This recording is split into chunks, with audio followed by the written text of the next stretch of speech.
Craig Williams ar arwydd. Ta postyn gosa Peniad. A Nick Rushton yn ona ennill y meddiant. Rushton yn troi yn ei chrymanu hi o, nath i daro'r trawst.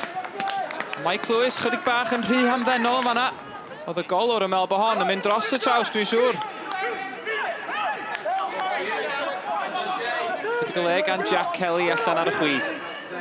James Davies ar rediad hefyd. Dyma fo Davies. Cooper yn ei fugeilio fo. Davies yn croesi teg at Rushton, y cyffyrddiad i lwybr McAllister a Lewis yn arbed. Cyfle gorau'r gêm i'r Drenewydd. Jones, cic-hir syth teg at Mitchell, y Peniad ymlaen. Davies tu ôl yr amddiffyn. A'r bêl dros ben Mike Lewis i gefn yr hwyd. A'r Drenewydd ar y blaen wedi 66 o funudau. Trydedd gôl y tymor i James Davies. A gewch chi'm gôl fwy uniongyrchol na honna'r wsos yma. Cottrell dros y gicrydd. A mae Cooper Cooper yn rhwydo. Mae'r lliman wedi godi. Mi oedd o'n cam sefyll, y Barri'n anlwcus.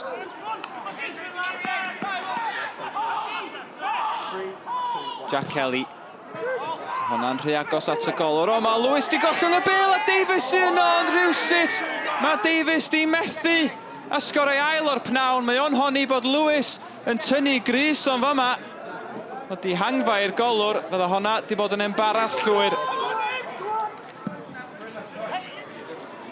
Lewis at Callum Sainty, y cawr yng nghanol cae.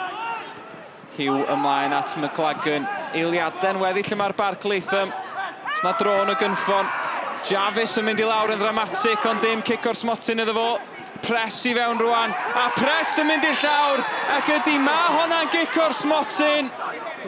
McAllister ar drosedd, a gyda eiliadau'n weddill, cyfle i Kane McLagan union i'r sgôr yma.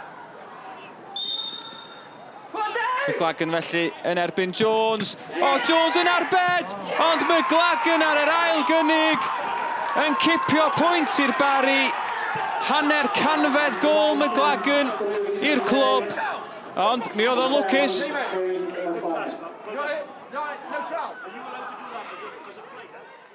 You know, in terms of a performance, we're really pleased with it. We thought we were excellent today. We've gone against the Barry Town team who've come here on, going really well in the league, and we've pretty much been on the front foot for most of the game. We're within our shape, we caused them problems, we created a better chance in the first half, a couple of wrong decisions, same in the second half, and obviously then we feel like they've got out of jail a little bit with what is the last kick of the game. It is a penalty, obviously, but there's bodies everywhere and they're throwing everything at it and we're throwing everything at it to try and defend it. But it's obviously really disappointing to lose a goal in the manner of the timing of the game, because literally the full-time whistle went when we kicked off, and it is frustrating. Difficult. First half, probably one of our worst performances of the season. I thought we were terrible.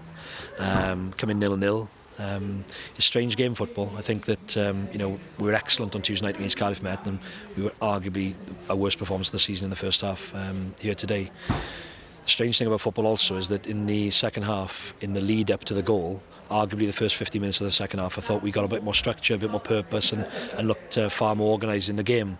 Concede what can only be considered as a really terrible goal. We changed the shape a little bit. Boys responded. I've got to praise the boys really, because look, we haven't been great today. We haven't been, and we've got ourselves a point at the end. So I'll praise them for just their honest endeavours.